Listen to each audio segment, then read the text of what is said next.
Step 1. Kailangan pumunta sa official website ng German Embassy in Manila. Click Consular Services and click nyo po itong option na to, Recognition of Philippines Public Documents Legalization. Just scroll down until mahanap natin yung tamang link kung saan tayo pwedeng mag-order ng ating PSA documents. In this link, you can order online your PSA documents. I-click nyo lang po yan at i-direct po kayo nyan mismo sa official website ng PSA for documents apostillization and legalization page. Just scroll down and check nyo lang po itong dalawang maliit na box to proceed. Step 2. Then you can choose the type of certificate na kailangan ninyo like birth certificate, marriage certificate, Senomar, death certificate. And as example, ipapakita ko kung paano nyo ma-order yung inyong birth certificate. If you have enough time while ordering your PSA documents online, pwede nyong basahin before you click the 3 small box here. Then, just click Continue. Are you requesting for your own certificate of live birth or for someone else? Mamimili kayo, yes, my own birth certificate or for someone else. My own birth certificate, then continue. To request your birth certificate, ito yung mga kailangan nyong ihanda na information and requirements. Your name, sex, birth date, and valid government-issued ID. Your father and mother's name, your birthplace, the purpose of your request, and your delivery address and contact information. And click Continue. You need to enter your name, sex, and birth date. You need to make sure that all information that you are giving here are correct.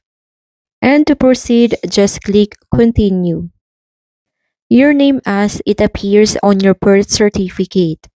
Double check your name because the PSA will not issue your birth certificate kapag may mali po sa information na na-enter ninyo online. So, kailangan nyo ulit mag-order ng birth certificate kung sakaling meron pong delay because of the misinformation or maling birth certificate ang maibigay ng PSA sa embassy. Let's proceed sa next step. Your father's name. So this is for your father's details. And information also of your mother. Proceed na tayo sa identity verification. Step 4. Kailangan po mag-upload dito ng any valid documents from the government. Ito po yung documents or mga IDs na tinatanggap po ng PSA helpline para makapag-order po kayo ng birth certificate online. Medyo maselan itong part na to. Dapat yung IDs po ninyo maayos po yung pagkaka-scan or may tamang lightning po. Otherwise, kahit anong upload ninyo, hindi po yan tatanggapin ng system. Kung nakapag-upload na kayo ng IDs or any documents na hinihingi ng PSA and okay naman siya, na-validate naman yung mga information, then you can click Continue. Mababasa ninyo, meron siyang DFA Office of the Consular Affairs for German Embassy.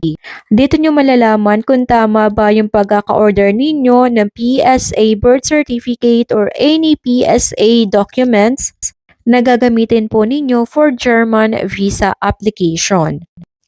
You need to give your mobile number for an update and your email address. Dapat yung valid email address po ang inyong ibibigay. Dapat valid email address yung ibibigay ninyo. Kasi dito isi-send ng PSA yung update about your PSA documents. Step 5.